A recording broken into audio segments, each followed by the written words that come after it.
Well, this one has everything. A black hoodie in broad daylight, badly hidden cameras, Vivica A Fox, the guy with a massive chin, the stalker from the wrong friend, the neighbour from the wrong neighbour, a load of stock footage, and of course, Eric Roberts. Yes! Also known as the wrong assistant, this is 2019's The Wrong Mommy.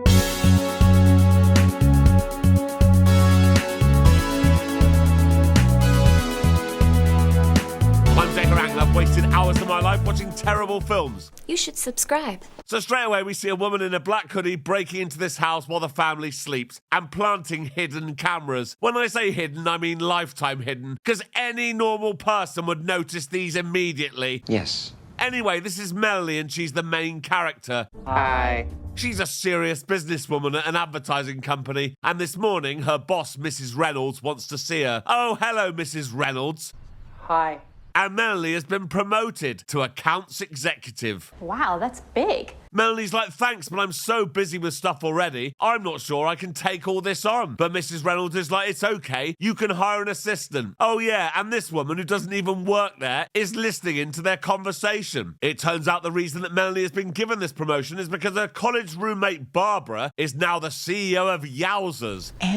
And Mrs. Reynolds wants Melanie to get that account. Melanie goes home and tells her husband Alex that he's really bitter because she now earns more than him. What? And then they kiss. The woman who was at Melanie's office earlier is watching this on her iPad from the street in a black hoodie in broad daylight. Do these people not realise that they look more suspicious with their hoods up? It only makes sense at night. Anyway, the next day, Melanie's interviewing candidates who've applied to be her assistant. First is Jason, who you may recognise as the drink-spiking stalker from The Wrong Friend. Yes, of course. Hang on, what's she doing here? I'm Phoebe Sutton. I'm here to interview for the account assistant position. The receptionist tells Phoebe that she's not on the list and won't be able to be seen. So Phoebe tells her that the next applicant in line is a raging meth head. Oh my god! Yeah, so Phoebe's gonna take her place. And of course she nails the interview. I know who I want. Phoebe Sutton. We're going to need another assistant as a floater. Jason Lip. Okay, done. But first, Melanie's gonna need to check her reference. I'm calling about a Phoebe Sutton. She's great. Oh, that's good then. Oh, right, maybe not. So Melanie calls Phoebe and tells her she's got the job. Now I'm happy. On her first day, she throws herself at potential client Roger Kirkland. Oh, I'm always looking for a new ride. What a slut. Anyway, Melanie is disgusted that Phoebe would behave like this, but Roger Kirkland loved it, so he gives them his business. Boys will be boys. So Phoebe's first day is over and Melanie tells her she's done a good job, but... Roger Kirkland. A little heavy on the flirting, don't you think? What are you suggesting?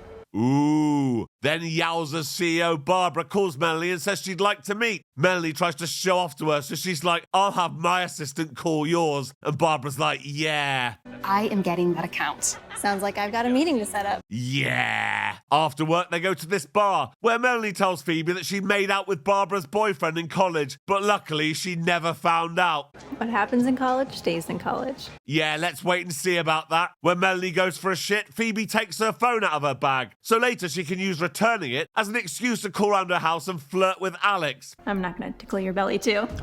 Well, unless you ask nicely. While that was clearly a joke, Melanie is livid as she shows Phoebe out. Do you know how lucky you are? You've got it all. I guess I am pretty lucky. You should remember that. That was a bit weird. When Melanie and Alex go to bed, Alex tries to instigate sex, but Melanie's too tired.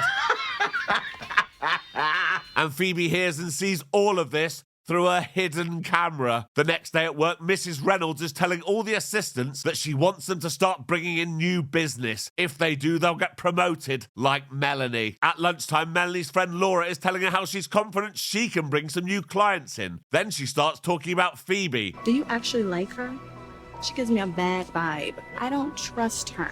But Melanie's like, it's okay, she's fine. Really? That night, it's Melanie and Alex's anniversary dinner. Dinner. But their babysitter can't make it, so Phoebe offers to watch their daughter Tina. Before she gets there, she goes to the office and downloads some stuff from Laura's work computer. When she arrives at Melanie's house that night, she gets a message from Roger Kirkland saying, "When are you coming to see me? I have a package to show you." Ugh. As soon as she gets in the house, she says hi to Tina, then somehow within seconds ends up giving Alex a massage. Guys, hard.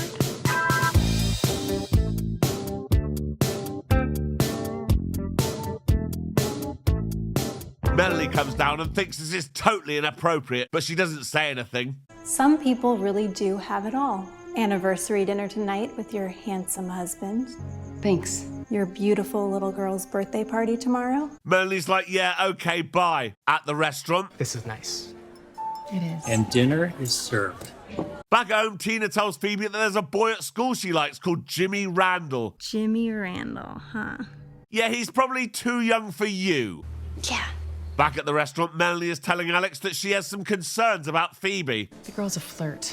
Everybody in the office thinks so. Men are stupid. And Alex is like, oh, is that a fact? And Melanie's like, yeah, it is actually. And Alex is like, well, if we're stupid, how was the patriarchy that you lot are always banging on about established in the first place? And how are we now able to enter your sporting events and batter you in them? And how is there not one even slightly funny female comedian? Is that a fact? It is, actually. Melanie's like, you sound like a 15-year-old boy. Have you been watching those Manosphere videos again? And he's like, I have actually. And I've decided that you're going to quit your job immediately, raise our child, and have dinner ready for me every day when I get home. Really? Yeah, the argument doesn't actually happen, but their conversation is so tedious, I had to make something up. Okay. At home, Phoebe is going through Alex's closet and smelling his shirts. When Melanie and Alex get home, Phoebe offers to leave them to it. Anniversary sex and all. That's a bit awkward. Phoebe's like, I'll see you tomorrow. Tina's invited me to her birthday party. That could backfire. I mean, if it's not a problem. No, you should come. Somehow this is all Alex's fault, so when Phoebe leaves, Melanie goes straight to bed. Although we don't see Alex knocking one out on the couch, it's certainly implied. Meanwhile, Phoebe gets a call from Roger Kirkland. Hey, did you get my text? The one about your package? That's the one. Ew. One little sneak preview? Gross. That's disgusting. Sure. So he sends her a dick pic. That doesn't look good. Wow, that's some package. Your turn. I don't think so. Where are you at right now? He's at Kirkland Autos taking more photos of his knob. And here comes Phoebe. She's like, so how often do you do it, Roger? What do you mean? Send out unsolicited pictures of your junk. If the pic is a fit, you must sit. Excuse me? That's a pretty creepy rhyme to make up. Yeah. Why don't I just pull it out? She's like, no thanks. So he's dead. The next day is Tina's party, and luckily all the kids are easily distracted by balloons. Good. And oh God, here's Phoebe. Straight away she asks Tina to point out Jimmy Randall. Hi. A few minutes later, Hey, honey, what's wrong? I want to go home. yeah, it turns out Phoebe has forced Jimmy to kiss Tina. What? I just want to go, okay? Melanie's like, Phoebe, did you just force two children to kiss? Okay, I may have insisted a little. She's like, that is not okay. Get out. Then Laura and Jason arrive and tell Melanie about Roger Kirkland. He's dead. What? Phoebe has made it look like an erotic asphyxiation accident. Sometimes guys hang themselves from something shorter than them so they can stand up before it's too late. And they pass out. So I've heard. Okay, then. Anyways, that's what the cops think happened. The next day at work, Melanie is late for a meeting because Phoebe's told her the wrong time. Bitch, bitch, bitch, bitch, bitch. Mrs. Reynolds announces to everyone that Phoebe has managed to get 6 new clients, all of which she stole from Laura's computer. You stole my list, bitch. Poor Laura. Don't hate. Appreciate. That doesn't make any sense, but okay. Get your stuff and leave. Phoebe's like, you're just annoyed because your daughter likes me more than you, and your husband asked me to shove this finger up his council gritter. Phoebe leaves before being able to tell Melanie that she'd arranged a meeting for her with her old roommate Barbara tomorrow, and Mrs. Reynolds is desperate for that to go well. The next day, they meet at this restaurant. What do you want, Melanie? Just want to catch up. Just get to it. I just thought maybe we could come in and pitch you guys. Like the time you totally made out with Joe behind my back. And dinner is served. Melanie's like, how do you know about that? Really? Barbara's like, I couldn't trust you with my boyfriend then, so I won't be trusting you with my business now. Then leaves. When Melanie gets back to the office to tell Mrs. Reynolds what's happened, Phoebe is there and she's been rehired. Melanie's like, what? She stole all of Laura's contacts. Early bird gets the worm. Yeah, it does. What? As if Mrs. Reynolds would be okay with this. Anyway, Melanie's like, look, Phoebe's weird. She's invading my life. She even put a hidden camera in my bedroom. But Mrs. Reynolds is on Phoebe's side and asked Melanie to take a few days off work. Why? Because plot. I can't believe you told Barbara. Some people just don't deserve what they have, and they never will. Melanie's like, what are you talking about? And Phoebe's like, you need to start having sex with your husband. So you did put the camera in there. Yes.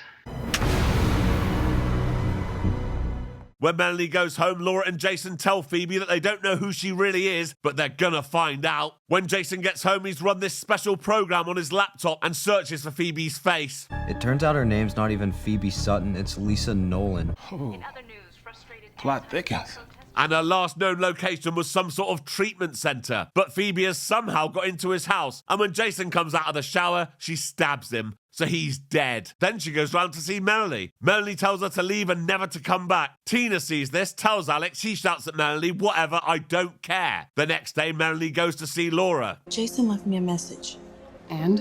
It's not even her real name. It's Lisa Nolan. She used to live in some treatment center on the beach. So it's off to the treatment center. She asked this woman Frances about Lisa Nolan and is told that she left weeks ago. But she did have a friend here named Kellyanne.